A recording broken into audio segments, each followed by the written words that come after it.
सो है गाइस, ये रहा हमारा सेकेंड लास्ट डेफिनेट इंटीग्रेशंस पर जो रिविजन्स रही चल रही थी उसका पार्ट शायद 9 होगा, जो भी हो, ठीक है। तो आज मैं बात करूँगा कुछ फॉर्मूलेस के बारे में, और इन फॉर्मूलेस पर मैं कल क्वेश्चंस डिस्कस करूँगा। तो इसके लिए लास्ट एपिसोड क्वेश्चन डिस्कस पर रहेगा, ये वाला है जस्ट फॉर फॉर्मूला। तो स्टार्ट करते हैं। सबसे पहले मैं बात करूँगा इंटीग्रेशन का 0 से π/2 कुछ एक्सपेंशन है, ठीक है। साइन की पावर n x dx, इसका मतलब इंटीग्रेशन क्या होता है, या फिर तुम्हारा ऐसा हो कॉस की power n x dx 0 to π/2, इसका इंटीग्रेशन क्या हो। सबसे पहले आप ध्यान रखना, इसका इंटीग्रेशन आप ध्यान रखना ऑड अपॉन इवन बस होता है। ऑड अपॉन इवन मतलब का मतलब है जैसे n है तो n से तुमको स्टार्ट करना है, ऊपर सारे ऑड लिखने हैं, n-1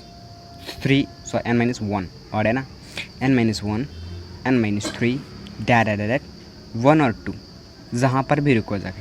अगर तुम्हारा 5 होता तो कहाँ पर रुकते, 5 से 1 गया 4, 5 से 3 गया क्या बचेगा 2, और 5 से 4 जाएगा तो 1, मतलब 1 पर रुकेगा जाके ये लास्ट, फिर हम नेगेटिव आ जाएंगे वैल्यू, इसीलिए नहीं जाएंगे इसके आगे। ऑड अपन इवन, ऑड ये समझ लेना, ये तो सॉरी इवन आएंगे, लेकिन ऑड मतलब है सब्ट्रैक्ट, इसमें जो सब्ट्रैक्ट होगा वो 1 होगा, 3 होगा, मतलब ऑड नंबर सब्ट्रैक्ट होंगे, इसका मतलब ये होगा, ठीक है। अब मैं बात करूँगा अब मतलब कि हाँ, और इसके डिवाइड में क्या होता है, इसके डिवाइड में इवन वाले रख देंगे। इवन मतलब जैसे n-2 हुआ, ओके, n-4 हुआ, ऐसा डेट 1 और 2 पर हम रुकेंगे जाके फाइनली, ठीक है। तो ये कुछ इस प्रकार से होते हैं। और एक बात ध्यान रखना, थोड़ा मैं मिस्टेक कर चुका हूँ कि यहाँ ऑड है ऊपर, ऑड मतलब इसमें अगर n-0 करोगे तो हमारा इवन घट रहा है, तो इसलिए ये ऊपर नहीं होगा बल्कि नीचे होगा, ठीक है। n-0 नीचे होगा क्योंकि नीचे इवन घटना चाहिए ना, इवन लिखा, इवन सब्ट्रैक्ट होगा नीचे और ऊपर ऑड सब्ट्रैक्शन होगा, ठीक है। ऑड सब्ट्रैक्शन होगा नीचे, इवन सब्ट्रैक्शन होगा, ध्यान रखना। n-1 n-3 से डाटा जितना 1 और 2 तक, और इनटू इसको मल्टीप्लाई करना होता है k से, ये बात ध्यान रखना, ये बहुत इंपॉर्टेंट चीज़ है कि k से इसको मल्टीप्लाई करना पड़ता है पूरी चीज़ को। k से क्या मतलब कि k से कब मल्टीप्लाई करेंगे, k की वैल्यू तुम्हारी π/2 हो सकती है या फिर 1 हो सकती है। ये किस केस में होगी, ये किस केस में होगी, अगर n तुम्हारा इवन हुआ तो k की वैल्यू π/2, अगर n तुम्हारा ऑड हुआ तो k की वैल्यू तुम्हारी क्या आएगी 1, बस तुमको इतना ध्यान रखना हुआ है, ठीक है। और एक बात और ध्यान रखना, n जो होगा वो हमेशा 2 या 2 से बड़ा होगा, और एक बात n जो होगा वो बिलोंग्स टू नेचुरल नंबर होना चाहिए, तभी ये तुम्हारा एक्सपेंशन लगेगा। पहला तुम्हारा एक्सपेंशन होगा मतलब डायरेक्टली, अगर यहाँ 5 दिया तो 0 से 5 तो इंटीग्रेशन तुम करते तो थोड़ा देर लगता है, लेकिन अगर डायरेक्ट तुमको ये एक्सपेंशन याद है तुमको डायरेक्टली इसका आंसर ये तुम्हारा हो जाएगा, ठीक है। इन दोनों का आंसर सेम ही होगा। अब मैं बात करता हूँ सेकेंड इंटीग्रेशन की, जिसे तुम्हारा दिया गया 0 से π/2 sine to the power mx and cos to the power nx dx, इसका क्या होगा, सेम है, इसका भी होगी। इस यहाँ भी n और m इंटीजर होनी चाहिए, मतलब नेचुरल होनी चाहिए, और 2 या 2 से बड़े होने चाहिए। इसमें अच्छा क्यों कह रहा है 2 या 2 से बड़ा होना चाहिए, क्योंकि डिनोमिनेटर 0 हो जाएगा 2 पर ना, इसीलिए बता रहा है 2 या 2 से बड़ा होना चाहिए, क्योंकि 2 पर डिनोमिनेटर 0 नहीं होना चाहिए, तुमको बताया होगा किसी भी चीज़ को डिफाइन होने के लिए। तो इसका क्या होगा, सेम एज, ऊपर क्या रहेगा ऑड सब्ट्रैक्शन, यहाँ भी ऊपर रहेगा ऑड सब्ट्रैक्शन, नीचे रहेगा इवन सब्ट्रैक्शन। इसकी ट्रिक है ये, इसको याद करने की, इवन सब्ट्रैक्शन और सब्ट्रैक्शन मतलब हो गया m में से हर चीज़ ऑड घटाओ, m-1 m-3, ठीक है, डेट 1 और 2 पर रुको जाके, फिर मल्टीप्लाई, तो केवल इसका हुआ, फिर इसका अलग करो, n-1 n-3 डेट 1 और 2 तक रुको जाके, एक तुम्हारा ये हो गया, एक तुम्हारा ये हो गया, और नीचे इवन सब्ट्रैक्शन कब करोगे, दोनों को जोड़ के, m + n में से -0 करो, m + n में से -2 करो, डेट 1 और 2 पर रुको जाकर। यहाँ भी एक बात ध्यान रखना, k से मल्टीप्लाई तुमको करना पड़ेगा, k की वैल्यू या तो π/2 होगी या फिर तुम्हारी 1 होगी। कब π/2 होगी और कब मतलब वो होगी, तो कब π/2 सेम है जो ऊपर की तरह, n इवन कह रहा है, मतलब यहाँ m और n अगर इवन हो, m और n अगर इवन होंगे तो k की वैल्यू हम लेंगे π/2, ठीक है। 1 कब लेंगे, अगर m और n मतलब कि अरे कुछ भी, ये अगर इसके अलावा कुछ भी हो, जैसे ये वाला जोड़ा चल जाएगा, अगर अरे अदरवाइज लिख लो, m अदरवाइज, हाँ अदरवाइज मतलब कि m और n अगर इवन हुए दोनों तो π/2 लेंगे, ठीक है।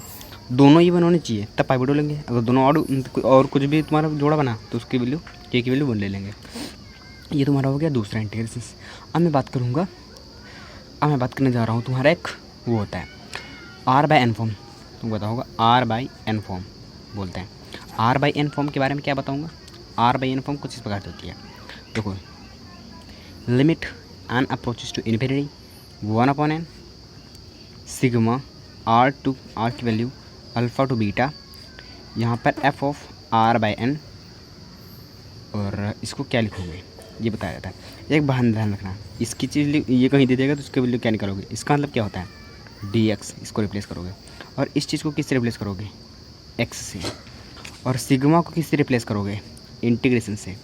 और लिमिट्स क्या होंगी, अगर लिमिट्स इसको हम लिख सकते हैं इंटीग्रेशन a टू b, ठीक है, और f ऑफ x, और इस चीज़ को dx लिख दिया। अब a क्या है b क्या है, a क्या होगा, ये लिमिट समझ रहे हो ना, अल्फ़ा, ये अल्फ़ा बाय n, सेम चीज़, limit n approaches to infinity alpha by n में b क्या होगा, same as b, limit n approaches to infinity beta by n। इसमें जो वैल्यू आएंगी वही ए बी की वैल्यू हो सकती, वही यहाँ पर तुमको लिमिट लगानी पड़ेंगी। तो इसकी वैल्यू ये होती है, कभी ये चीज़ आ जाए तो इसको देखकर इसको कन्वर्ट करना होगा, ठीक है, घबराना नहीं है। अब मैं बात करूँगा तुम्हारी एक और होती है लेबनीज़ थ्योरम। लेबनीज़ थ्योरम क्या होती है, ये जनरली तुम्हारी डिफरेंशिएशन होता है इंटीग्रेशंस का। यहाँ जी ऑफ एक्स कोई फंक्शन लिखा हुआ, यहाँ पर कोई एक्स का फंक्शन लिखा हुआ, अंदर कोई फंक्शन लिखा हुआ है जहाँ पर कोई भी एक्स नहीं होना चाहिए। यहाँ हमेशा टेक मतलब कि जहाँ एक्स है यहाँ भी एक्स है, तो यहाँ पर एक्स की नहीं होनी चाहिए, नो एक्स मस्ट बी, कोई भी एक्स नहीं होना चाहिए, ठीक, ये ध्यान रखना इसके अंदर, ठीक है। बस तो यहाँ से क्या करेंगे, सबसे पहले क्या करना है, इसका डिफरेंशिएशन करने के लिए D by D x, x के रिस्पेक्ट में, ठीक है।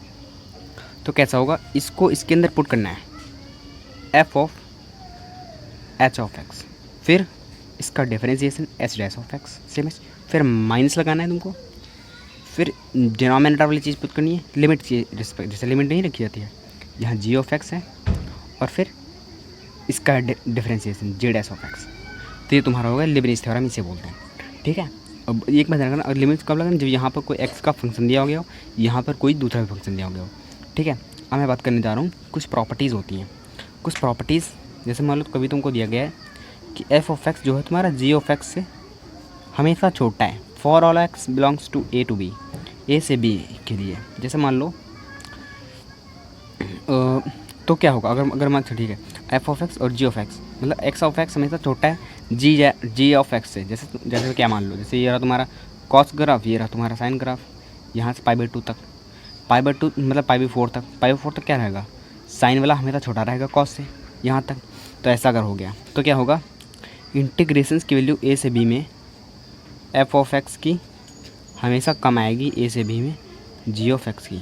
कैसे, यहाँ से यहाँ में क्या छोटा, ये हो गया तुम्हारा साइन का, ये तुम्हारा हो गया कॉस का, ये ज़्यादा है, इसका मतलब यहाँ से यहाँ तो जो इंटीग्रेशन की वैल्यू आएगी वो हमेशा ज़्यादा होगी। ये देखिए ये वैल्यू ज़्यादा आएगी, और इसकी वैल्यू यहाँ बस इतनी ही है, तो कौन ज़्यादा है, ये वाली।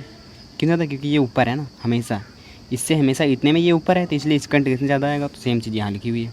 और दूसरी एक प्रॉपर्टी होती है, ध्यान रखना, एक प्रॉपर्टी सेम है। जैसे मान लो ये तुम्हारा कोई ग्राफ बना हुआ है, ये मान लो तुम्हारा कोई ग्राफ बना हुआ है, ठीक है, ये तुम्हारी इसकी मैक्सिमम वैल्यू रही m, ये तुम्हारी इसकी मिनिमम वैल्यू रही n, ठीक है। ये तुम्हारा कुछ ग्राफ ऐसे में बना हुआ है a से b में, ठीक है।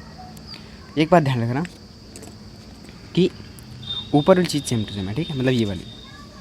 तो ऐसे किस में, मतलब ये चीज़ नहीं आ रही क्योंकि यहाँ एक ही फंक्शन है।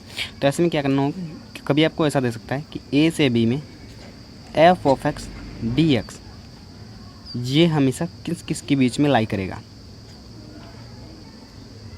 ठीक है। यहाँ लिमिट्स ए से बी में तुमको क्या करना है, एफ ऑफ एक्स की मैक्सिमम वैल्यू ढूंढनी है। एफ ऑफ एक्स ए से बी में एफ ऑफ एक्स की वैल्यू अगर मान लो मैक्सिमम वैल्यू एम है, मिनिमम वैल्यू स्मॉल एम है, ठीक है, ये मैक्स और ये तुम्हारी मिन, कहाँ से कहाँ, ए से बी में, ठीक है, ए से बी में।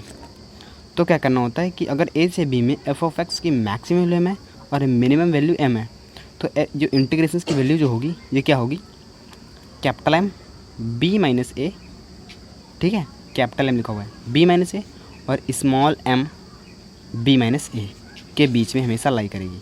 ये प्रॉपर्टी ध्यान रखना, ये भी बहुत तगड़ी प्रॉपर्टी है और ये भी तुम्हारी बहुत तगड़ी प्रॉपर्टी है।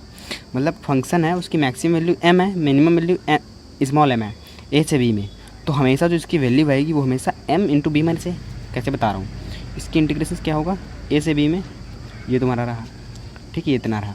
अगर मैं ये पूरी बात करूँ तो ये कितनी होगी कैपिटल एम, और ये वाला कितना बात करूँ तो कितना आएगा बी माइनस ए, ठीक है, यहाँ से यहाँ तक भी, यहाँ तक बी माइनस ए, ये तुम्हारा हो गया।